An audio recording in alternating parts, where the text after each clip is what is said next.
Good morning students, welcome to YSR academy. Last time हमने start किया था chapter reproduction in lower and higher plants, जिसमें हमने reproduction के बारे में पढ़ा था। What is reproduction, types of reproduction, and then हमने बहुत से असेक्सुअल रिप्रोडक्शन के टाइप्स पढ़े थे। अब हम लोग चैप्टर को कंटिन्यू करते हुए लास्ट टाइम का थोड़ा रिविजन करते और चैप्टर को कंटिन्यू करते। रिप्रोडक्शन दो टाइप का होता है, sexual reproduction and asexual reproduction. Sexual reproduction में with respect to plants male part और फीमेल पार्ट इन्वॉल्व होता है in the process of fertilisation और in the process of sexual reproduction. जब हम असेक्सुअल रिप्रोडक्शन की बात करते हैं तो उसमें बहुत सारे टाइप्स होते हैं। हमने इंट्रोडक्शन में कुछ इतनी चीजें पढ़ी थी। रिप्रोडक्शन होता क्या है, reproduction is important for evolution first and second continuity of the species के लिए। रिप्रोडक्शन के दो types, asexual and sexual reproduction. Asexual में जहां गैमेट नहीं बनता है, गैमेट्स आर नॉट इन्वॉल्व, और सेक्सुअल रिप्रोडक्शन में gametes are involve. Asexual reproduction में सिंगल पेरेंट होता है या फिर इसे हम यूनिपेरेंटल भी कहते हैं। सेक्सुअल रिप्रोडक्शन में बाय पेरेंटल कंडीशन होती है, बट कभी कभी एक्सेप्शन होता है यूनिपेरेंटिंग का भी, for example tapeworm. Asexual reproduction में कोई वेरिएशन नहीं होता है, क्योंकि जो इंडिविजुअल या फिर डॉटर सेल्स जो आते हैं वो एग्जैक्टली सेम कॉपी होते हैं पेरेंट्स के।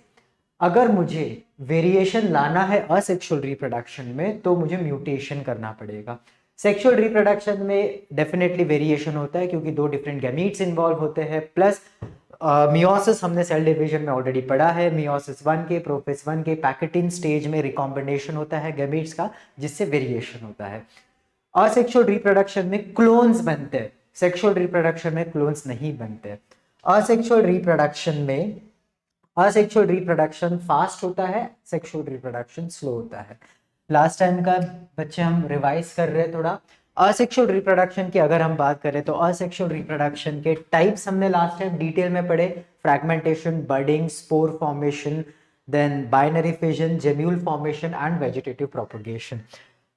सबसे पहला, then we completed, I guess we started with sexual reproduction. Sexual reproduction में ये हमने एक डायग्राम पढ़ा था। From board exam point of view ये डायग्राम बहुत इंपॉर्टेंट है ना। सेक्सुअल रिप्रोडक्शन, अगर हम फ्लावर्स की बात करें, flower is the main reproductive part of plant, represent reproductive part of the plant. ये एक बाइसेक्सुअल फ्लावर है जिसमें आप लोग you can very clearly make out ये एयरलेस ऑफ फ्लावर, जिसमें आप पेटल्स, इंडिविजुअल यूनिट को हम पेटल्स बोलते हैं, ग्रुप ऑफ पेटल्स को हम कोरोला बोलते हैं। देन सेपल्स, जहां पर सेपल्स के बाद थैलामस, जहां पर पूरा का पूरा एंड्रोशियम एंड गाइनीशियम रिसाइड करता है। एंड्रोशियम के parts anther and filament, anther and filament को ज्वाइन करने वाला part is known as connective. यहां पे एक पॉइंट ऐड करो, एंथर एंड फिलामेंट को ज्वाइन करने वाला part is connective tissue.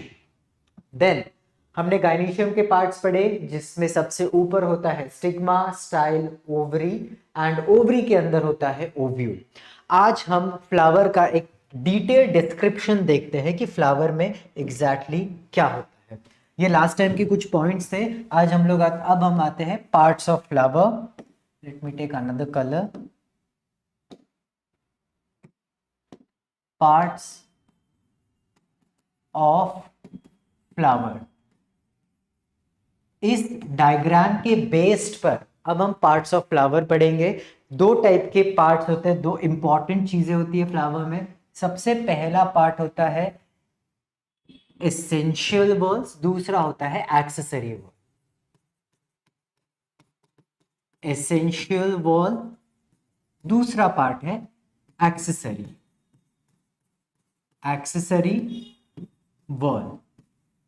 Essential wall में आते हैं दो चीजें। एसेंशियल मतलब जो इंपॉर्टेंट है, इसके बिना फ्लावर या फिर रिप्रोडक्शन, प्लांट्स का रिप्रोडक्शन फंक्शन नहीं कर सकता। Androecium and gynoecium. Androecium is the male part of the flower and gynoecium is the female part of the flower. Androecium, single unit of androecium is stamen and unit of gynoecium is carpel, या फिर हम इसे pistol भी बोलते हैं। Essential मतलब बहुत important है। एक्सेसरी में दो चीजें आती है। Accessory whorls are important. See accessory भले ही वो नाम है सजा, एक्सेसरी मतलब सजाना, सजावट करना। फ्लावर में accessory whorls are important in order to attract pollinators. Pollinators को अट्रैक्ट करने के लिए एक्सेसरी वर्ल्स प्रेजेंट होते हैं। एक्सेसरी वर्ल्स दो टाइप के होता है, एक होता है कैलिक्स जिसका यूनिट होता है सेपल, एंड दूसरा होता है कोरोला। इंडिविजुअल यूनिट को हम बोलते हैं पेटल। ये कुछ इंपॉर्टेंट पार्ट्स ऑफ फ्लावर है। So parts of flower are divided into essential whorls and accessory whorls. Essential whorls में दो चीजें आती है, एंड्रोशियम एंड गाइनीशियम, जिसके बिना सेक्सुअल रिप्रोडक्शन फ्लावरिंग प्लांट्स में पॉसिबल नहीं है, इसलिए इन्हें एसेंशियल वॉल्स बोला जाता है। एसेंशियल वॉल्स में एंड्रोशियम गाइनीशियम। एंड्रोशियम का single unit is known as stamen, gynoecium का single unit is known as carpel या फिर पिस्टल इसे बोलते हैं। एक्सेसरी वर्ल्स आर इंपॉर्टेंट, ये थोड़े कलरफुल होते हैं। They are important in order to attract pollinators, जिसमें दो चीजें आती है, कैलिक्स एंड कोरोला आता है। कैलिक्स के सिंगल यूनिट को सेपल बोलते हैं, कोरोला के सिंगल यूनिट को हम पेटल्स बोलते हैं। अब हम थोड़ा फर्दर हम देखते हैं एंड्रोशियम को हम अब डिटेल में स्टडी करेंगे। सबसे पहला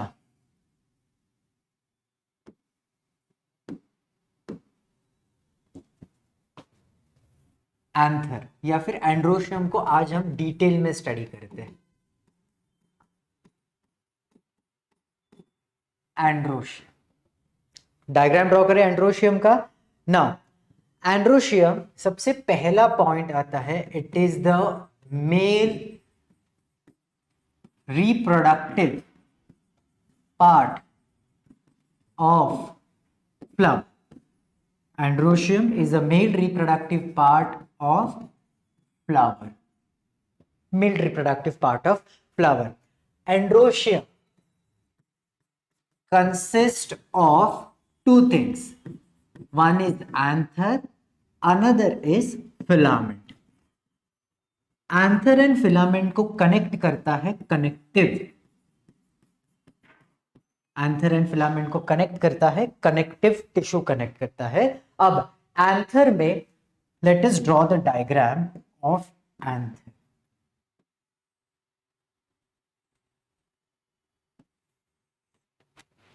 एंथर यहां पे एंड्रो, इसे बोलेंगे हम एंथर, इसे बोलेंगे हम filament.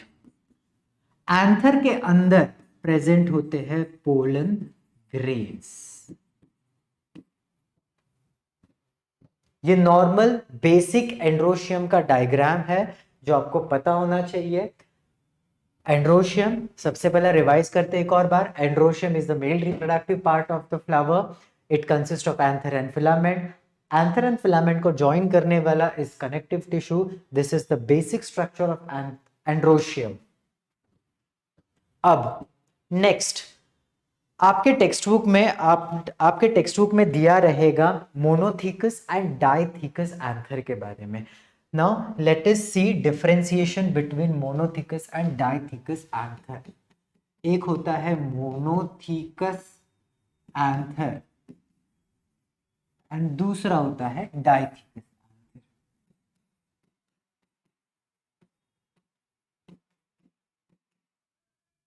Let us draw the diagram and understand what is monothecous and dithecous anther. यहां पे अगर मैं एक एंथर कुछ ऐसे बना दूं, मोनोथीकस एंथर, डाइथीकस में हम बनाएंगे डाइथीकस एंथर। दोनों में डिफरेंस क्या है? इसमें सबसे पहला पॉइंट, मोनोथीकस है तो सिंगल लोब, इसमें सिंगल लोब बनेगा। Let me correct the spelling of lobe. Single lobe, यहाँ पे एक ही लोब है, यहाँ पे कितने लोब्स है? दो, सो इसे टू लोब्स बोलेंगे या फिर टू लोब्स। मैं इसे बाय लोब्ड भी बोल सकता हूं। बाय मतलब दो, टू लोब्स, ठीक है, single lobe and two lobe. इसे सिंस इसमें देखो सिंगल लोब है लेकिन मैं इसे दो पार्ट्स में डिवाइड कर सकता हूं। सो इसे हम क्या बोलेंगे, इसे हम बोलेंगे bisporangiate condition. Whereas यहां पे यहां पे दो लोब्स प्रेजेंट है। अगर मैं इसे ओपन करूं, अगर मैं इसे ओपन करूं तो ये मुझे कुछ ऐसा दिखाएगा बटरफ्लाई के जैसे। सो यहां पे एक, दो, तीन, चार, देर आर 4 स्पोरेंजिएट। तो इसे हम, इस कंडीशन को हम बोलते हैं tetra sporangiate condition. Tetrasporangiate condition. Plus plus एक और चीज आपको याद रखनी है रिगार्डिंग लोब्स। लोब को हम बोलते हैं थीका, इसे हम लोब या फिर थीका भी बोलते हैं। ओके, सो सिंस यहां पे थीकस वर्ड, थीकस का मतलब होता है लोब्स, मोनोथीकस, डाइथीकस एंथर, यहां पे first lobe and second lobe. अगर मैं इसे ओपन करूं तो एक लोब के दो स्पोरेंजिएट्स, तो दो लोब के चार स्पोरेंजिएट्स। सो ये वाला स्ट्रक्चर हुआ ट्राइस्पोरेंजिएट बाइलोब स्ट्रक्चर एंथर, और ये हुआ सिंगल लोब बाइस्पोरेंजिएट एंथर। सिंगल को अगर मैं कट करके ओपन करूं तो मुझे दो दिखाई देंगे लोब्स। नेक्स्ट, ये था basic regarding monothecous and dithecous anther के बारे में। अब सबसे इंपॉर्टेंट चीज पर आते हैं, अब हम आते हैं टीएस ऑफ एंथर की तरफ। TS of anther board exam का फेवरेट क्वेश्चन है, हमेशा पूछा जाता है TS of anther. So next अब हम करते हैं TS of anther. Board exam point of view बहुत ही इंपॉर्टेंट क्वेश्चन है TS of anther. TS of anther, अब देखते हैं टीएस ऑफ एंथर में एग्जैक्टली क्या होता है। अगर ये एक बाइलोब्ड एंथर है और इसे मैं कट करता हूं तो मुझे क्या मिलेगा, मुझे मिलेगा बटरफ्लाई जैसा एक स्ट्रक्चर।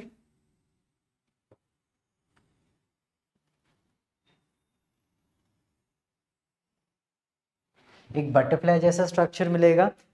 अब सबसे पहले हम लेयर्स बनाते हैं। सबसे पहले हम बनाएंगे एपिडर्मिस। तो यहां पे सिंगल लेयर ऑफ एपिडर्मिस हम बना रहे हैं। First layer is epidermis, this is epidermis. सबसे पहला लेयर टीएस ऑफ एंथर का epidermis is the outermost layer as well as it is made up of flat cells. Outermost layer plus it is made up of flat cells. Epidermis के अंदर वाले layer को हम बोलते हैं एंडोथीकम। Epidermis के अंदर वाले लेयर को हम बोलते हैं एंडोथीकम या एंडोथीशियम बोलते हैं इसे। Let me take different colour. यहां पे ये जो लेयर है इसे हम बोलते हैं एंडोथीशियम। 2 to 3 लेयर्स का होता है। एग्जाम में अगर पूछा तो आपको लिखने के लिए आना चाहिए endothecium. Endothecium, second layer of tears of anther, endothecium. Endothecium are compactly arranged tissues. They are compactly arranged tissues, सबसे पहला पॉइंट। प्लस इनके पास होती है fibrous thickening. Fibrous thickening, fibrous thickening का मतलब क्या होता है, basically they are hygroscopic in nature. Fibrous thickening की वजह से they are hygroscopic in nature. ये कुछ एग्जाम के लिए पॉइंट्स है। Endothecium compactly arranged layer of cells, they show fibrous thickening. Due to fibrous thickening they are hygroscopic in nature. Hygroscopic का मतलब है कि ये पानी को एब्जॉर्ब करते, एब्जॉर्ब करने के बाद एंथर वॉल को ब्रेक करने के लिए हेल्प करते हैं। सो बेसिकली अगर एपिडर्मिस में एक और पॉइंट हम ऐड करते हैं, अगर एपिडर्मिस प्रोटेक्टिव लेयर है, प्रोटेक्शन ऑफ एंथर करता है, तो वहीं पे एंडोथीशियम डिहाइसेंस ऑफ एंथर वॉल के लिए हेल्प करता है। डिहाइसेंस ऑफ एंथर वॉल मतलब anther wall breakage of anther wall के लिए, ब्रेकिंग ऑफ एंथर वॉल के लिए एंडोथीशियम हेल्प करता है। It has callus fibrous thickening. यहाँ पे एक और पॉइंट ऐड करो, कैलोस का लेयर होता है, फाइब्रस थिकनिंग होती है, हाइग्रोस्कोपिक इन नेचर होता है। हाइग्रोस्कोपिक का मतलब पानी को एब्जॉर्ब करके it helps to break anther wall.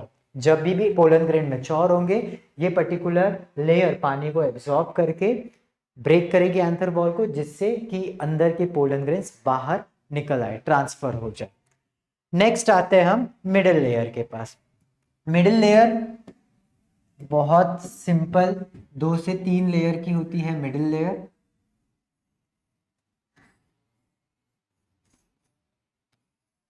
This is middle layer. Okay, अब ये जो मिडिल लेयर होती है ना, इसमें सारे के सारे तीन, सबसे पहले तो 3 to 4 लेयर्स होते हैं। मिडिल लेयर के 3 से 4 लेयर्स होते हैं, सबसे पहला पॉइंट। दूसरा point, they are compactly arranged.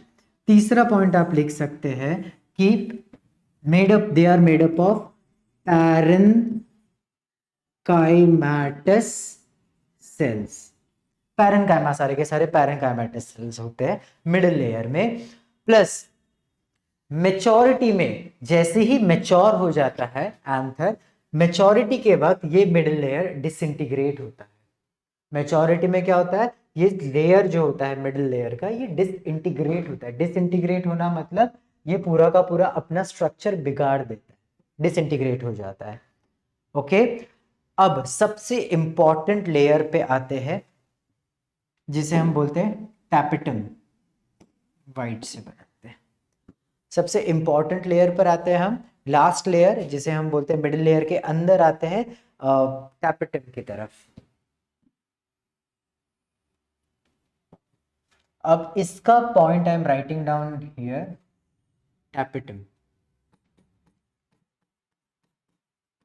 Tapetum के लिए क्या पॉइंट्स हम लिख सकते हैं, अंदर के cells are known as tapetum. ये कुछ ऐसे होते हैं टैपेटम के सेल्स। टैपेटम के सेल्स कुछ ऐसे होते हैं। अब ये जो सेल्स होते हैं टैपेटम के, इसके सर्टेन फंक्शंस होते हैं। सबसे पहला पॉइंट, इट इज इनका शेप, सबसे पहला शेप है, they are pyramidal in shape. First point, they are pyramidal in shape, मतलब पिरामिड जैसा शेप होता है इनका। इस पर बड़े सारे क्वेश्चन सीईटी और नीट में पूछे जाते हैं रिगार्डिंग टैपेटम। सेकेंड, इसे न्यूट्रिटिव टिश्यू भी बोलते हैं। सो ये डेवलपिंग पोलन ग्रेन को नरिशमेंट प्रोवाइड करते हैं, नरिश करते हैं, न्यूट्रिशन प्रोवाइड करते हैं। ठीक है, नेक्स्ट आफ्टर नरिशमेंट, इसके पास बेसिकली प्रेजेंट होता है एक टफ मटेरियल जिसे बोलते हैं स्पोरोपोलिनियन। स्पोरोपोलिनियन नाम का एक tough material, special chemical present होता है, sporopollenin. Now sporopollenin is the hardest organic substance. Sporopollenin is an organic substance जिसका nature is very much hard, बहुत ज्यादा हार्ड होता है स्पोरोपोलिनियन, जो पोलन ग्रेन को प्रोटेक्ट करके रखता है।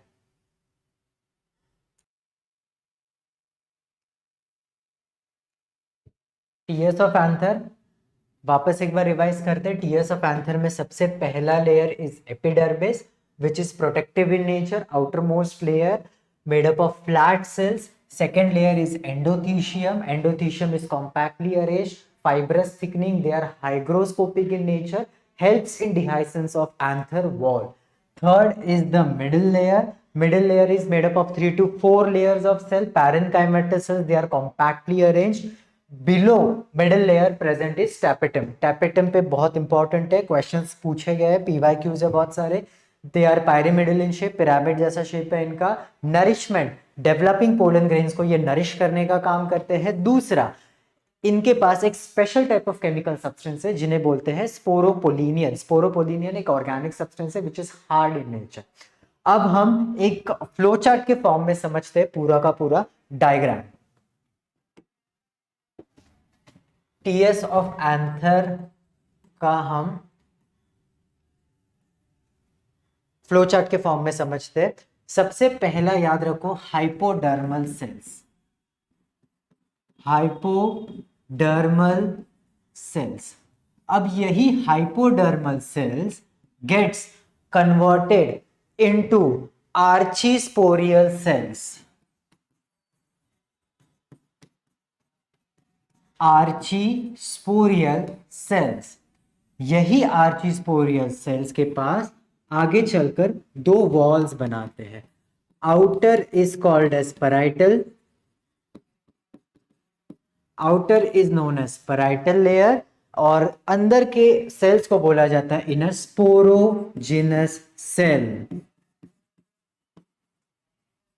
स्पोरोजिनस सेल बोला जाता है.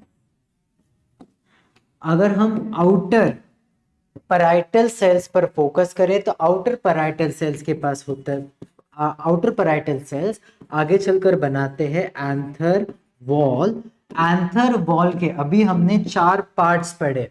सबसे पहला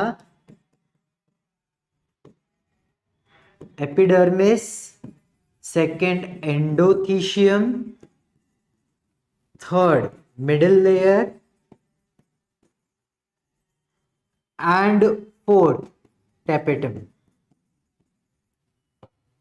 एंथर वॉल के 4 लेयर्स. आउटर पैराइटल सेल आगे चलकर एंथर वॉल बनाता है. एंथर वॉल के 4 लेयर्स होते हैं, epidermis, endothecium, middle layer and tapetum होता है. स्पोरोजिनस टिश्यूज की बात करें या स्पोरोजिनस सेल्स की बात करें तो स्पोरोजिनस सेल्स आगे चलकर बनाता है स्पोरोजिनस टिश्यू बनता है. आगे चलकर बनता है स्पोरोजिनस टिश्यू. यही स्पोरोजिनस टिश्यू आगे चलकर कन्वर्ट होता है into microspore tetrad. Microspore tetrad में कन्वर्ट होता है. सो ये एक बेसिक फ्लो चार्ट हमने बनाया. Basic flow chart of TS of anther. आपको क्या क्या दिखेगा? हाइपोडर्मल सेल, सबसे पहले हाइपोडर्मल सेल्स होते हैं after fertilization. Hypodermal, sorry not fertilization, hypodermal cells आगे चलकर कन्वर्ट होते हैं into archesporial cells. Archesporial cells के 2 सेल्स होते हैं, आउटर पैराइटल सेल और inner sporogenous cell. Outer parietal cell आगे चलकर it give rise to anther wall. Anther wall has 4 parts, epidermis, endothelium, middle layer and tapetum. Inner sporogenous cell gets converted into sporogenous tissue and sporogenous tissue further forms microspore tetrad. We have already discussed about anther wall. What is the function of epidermis? Epidermis का function क्या है? Epidermis is protective in nature.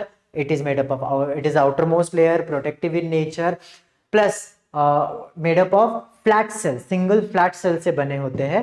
Next endothecium. Endothecium का function क्या है? Endothecium हम बोल सकते हैं कि सब एपिडर्मल लेयर. सबसे पहला पॉइंट आप लिख सकते हो बोर्ड एग्जाम में.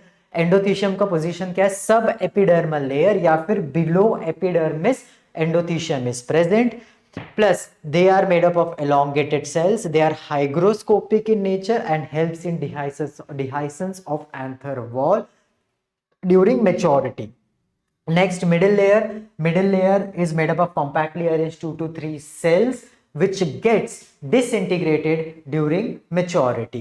Last is tapetum, which is nutritive in nature. It nourishes the developing pollen grain or microspore. Tapetum has a special complex organic substance known as sporopollenin, which is hard, non-biodegradable material. Okay, अब हम detail में पढ़ेंगे आगे। हम अब थोड़ा सा आगे जाते हैं। Let us start with important topic. एक इंपॉर्टेंट टॉपिक हम स्टार्ट करते हैं, माइक्रोस्पोरोजेनेसिस का। Should we go further after tears of anther?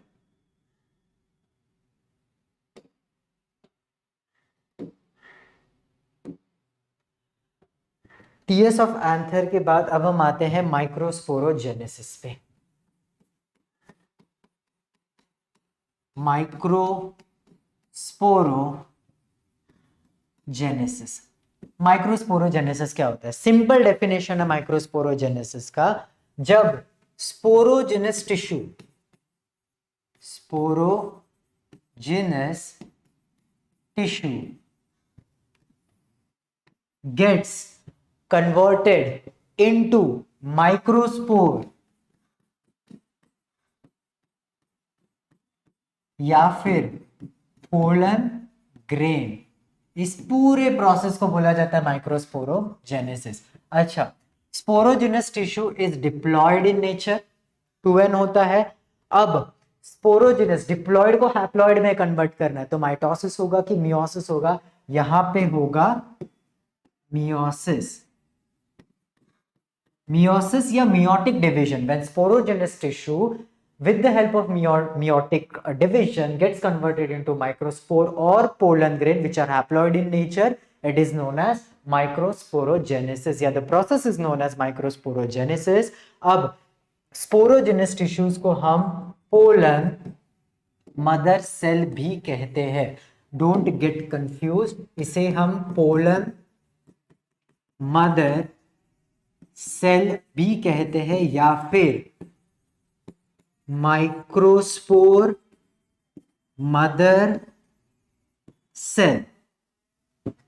Sporogenous tissues के दो और नाम है, pollen mother cell and microspore mother cell भी कहते हैं। Got it?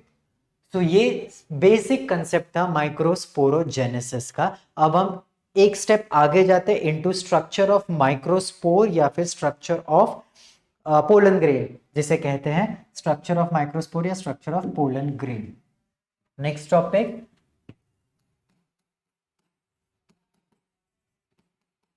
Structure of microspore और पोलन ग्रेन। ये टॉपिक इंपॉर्टेंट है from board exam point of view.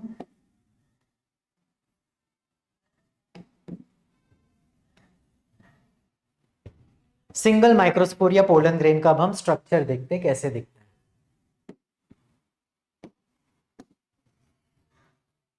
सबसे पहला तो माइक्रोस्पोर इज डबल वॉल्ड, ये चीज याद रखना, इट इज डबल वॉल्ड।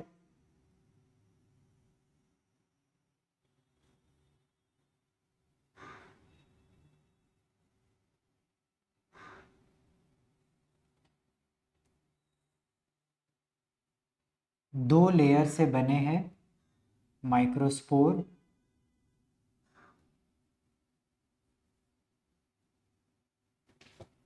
दो लेयर से बने हैं माइक्रोस्पोर, जिसे हम स्पोरोडर्म भी कहते हैं। क्या कहते हैं? स्पोरोडर्म। ठीक है, sporoderm is divided into two parts, exine, outer exine and inner intine. Outer exine, inner I intine. So ये वाला हुआ आउटर एक्साइन, इनर हुआ intine. Apart from exine and intine, इनके अंदर प्रेजेंट होता है साइटोप्लाज्म। ये जो डॉटेड स्ट्रक्चर्स है ये सारे साइटोप्लाज्म है। साइटोप्लाज्म के अलावा इनके पास होता है एक न्यूक्लियस। यहां पे आपने एक चीज नोटिस की होगी कि बहुत सारे आउटर वॉल एक्साइन के बीच में बहुत सारे इंटरप्शंस है।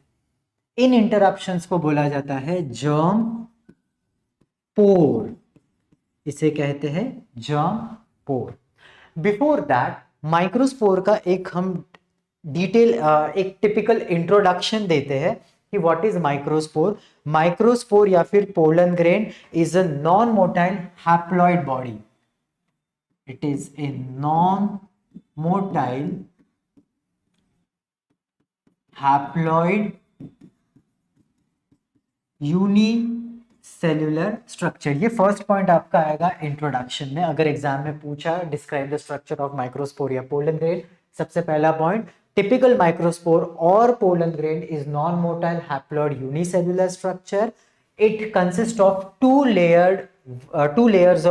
layers which is termed as sporoderm, and these two layers are exine and intine. Exine is outer, intine is inner layer of cell wall. Exine के बीच में बहुत सारे इंटरप्शंस हमें देखने मिलेंगे। इन इंटरप्शंस को हम बोलते हैं germ pore along with cytoplasm, और न्यूक्लियस अंदर प्रेजेंट होता है। अब एक्साइन के बारे में ऑलरेडी हमने डिस्कस किया है कि एक्साइन के पास प्रेजेंट होता है एक हार्ड सब्सटेंस जिसे बोलते हैं स्पोरोपोलिनियन। स्पोरोपोलिनियन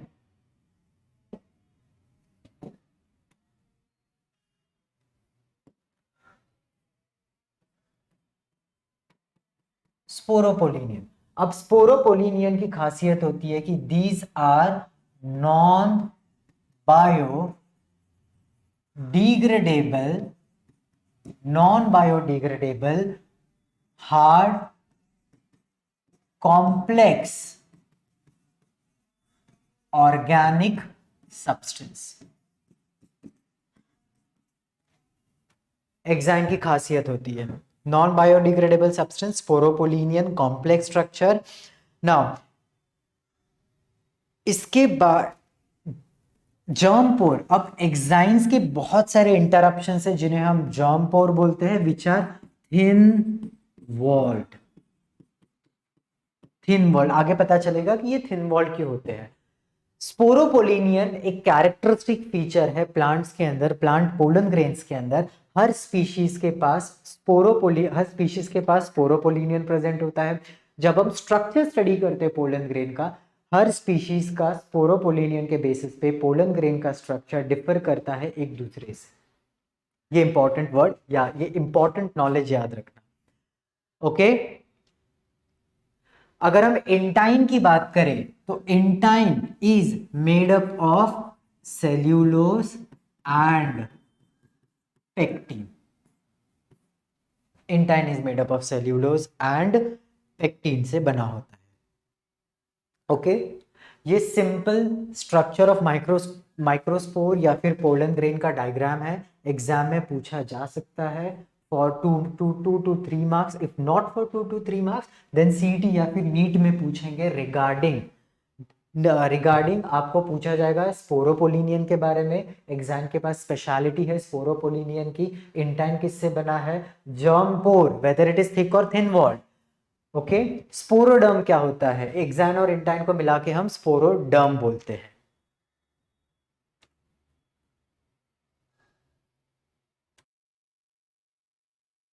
done structure of microspore.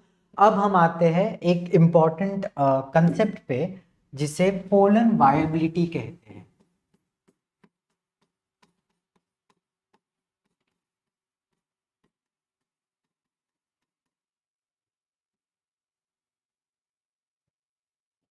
Pollen viability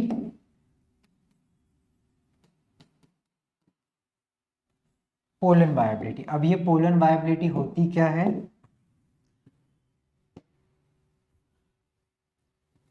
it is the functional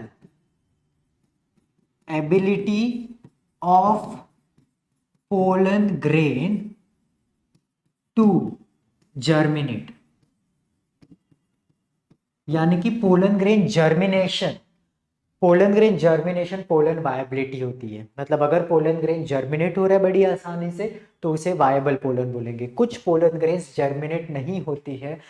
आप कितना भी फेवरेबल कंडीशंस प्रोवाइड करो, न्यूट्रिशन सप्लीमेंट सब दो, कुछ पोलन ग्रेन्स होते हैं जो जर्मिनेट नहीं हो पाते, उन्हें वो pollen grain they are not viable pollen grain. एस बाकी के जितने पोलन ग्रेन्स होते हैं जो बड़ी आसानी से जर्मिनेट होते हैं उन्हें वायबल पोलन ग्रेन बोला जाता है। अब pollen viability is affected by factors. There are two factors which is responsible for judging pollen viability. एक होता है टेम्परेचर, टेम्परेचर के एक वन ऑफ द फैक्टर है जो पोलर वायबिलिटी को अफेक्ट करता है। दूसरा है humidity. Humidity species to species differ करता है पोलन वायबिलिटी। फॉर एग्जाम्पल अगर हम ले, अगर मैं बात करूं राइस प्लस व्हीट, इनकी पोलन वायबिलिटी होती है ओनली 30 मिनट्स के। आधे घंटे में पोलन ग्रेन्स अपनी जर्मिनेशन कैपेसिटी लॉस्ट कर देते हैं with in 30 minutes rice and wheat में। वेरेंस अगर मैं फैमिलीज की बात करूं जैसे कि हो गया सोलानेसी, सेकेंड सोलानेसी हुआ फैमिली, या फिर रोजेसी, लेग्यूमिनोसे, सारे लेग्यूम्स आते हैं इसमें। इनकी फॉर मंथ्स, कुछ महीनों के लिए वायबिलिटी इनकी होती है। मतलब आप 1 महीने 2 महीने के बाद अगर इनके पोलन ग्रेन्स को जर्मिनेट करना चाहो तो ये बड़ी आसानी से जर्मिनेट होंगे। वेरएल्स राइस एंड व्हीट सिर्फ 30 मिनट्स के अंदर अपना जर्मिनेशन कर सकते हैं। After 30 minutes they loses their capacity to germinate. ऐसे पोलन ग्रेन्स को नॉन वायबल पोलन ग्रेन्स बोलते हैं। और वायबल पोलन ग्रेन्स मतलब क्या होते हैं? Pollen grains which can easily germinate, the functional ability of pollen grain to germinate. Next concept पे आते हैं हम।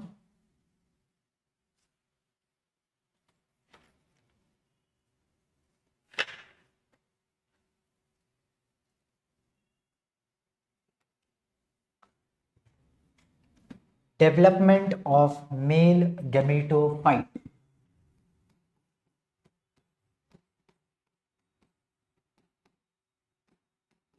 डेवलपमेंट ऑफ मेल गैमेटोफाइट बहुत इंपॉर्टेंट कंसेप्ट है। डेवलपमेंट ऑफ मेल गैमेटोफाइट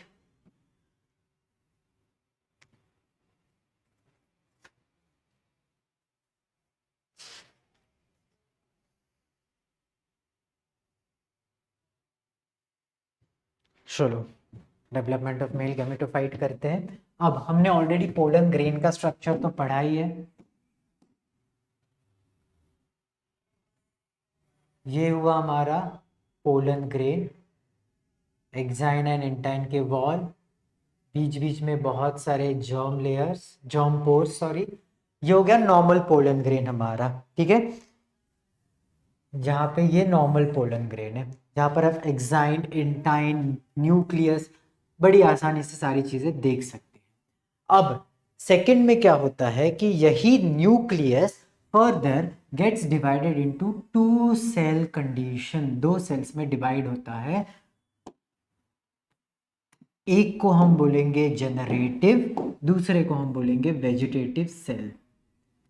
ये कुछ ऐसे डिवाइड होता है न्यूक्लियस इनटू 2 सेल्स।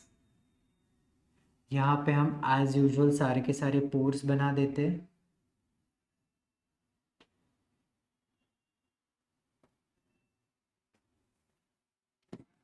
यहां पे क्या हो रहा है? यहां पे nucleus got divided into 2 cells. एक होता है वेजिटेटिव सेल, दूसरा है जनरेटिव सेल।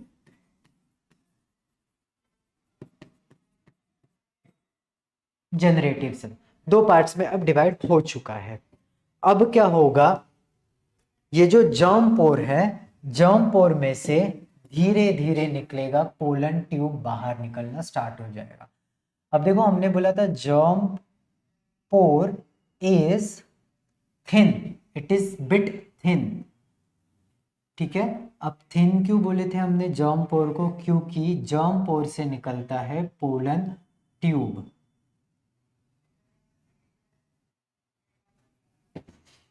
ये नॉर्मल पोलन ग्रेन है हमारा। अब इसी पोलन ग्रेन में से धीरे धीरे निकलेगा जर्म, पोलन ट्यूब निकलेगा। बिफोर पोलन ट्यूब ये जो जनरेटिव सेल है it will divide to form vegetative cell, will remain as it is, vegetative cell as it is रहेगा, लेकिन ये जो जनरेटिव सेल है it will divide to form two celled condition. इसे हम बोलेंगे मेल गैमीट, मेल गैमीट इसे बोलेंगे। ये वाला एज इट इज रहेगा,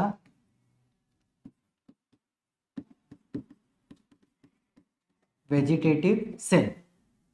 generative cell will further divide into two cells जिसे हम फाइनली बोलेंगे मेल गैमीट।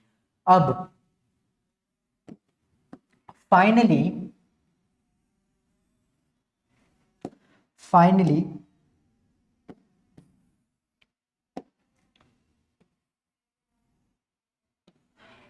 किसी एक जर्म पोर में से निकलेगा pollen tube.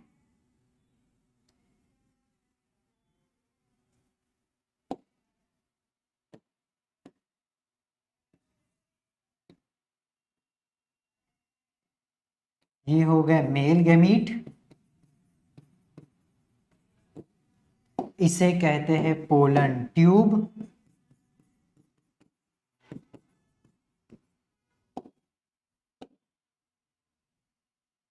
Germ pore is thin walled क्योंकि फ्यूचर में वहां से निकलना है pollen tube. Okay, vegetative cell as it is रहेगा यहां पे। Okay, male gamete and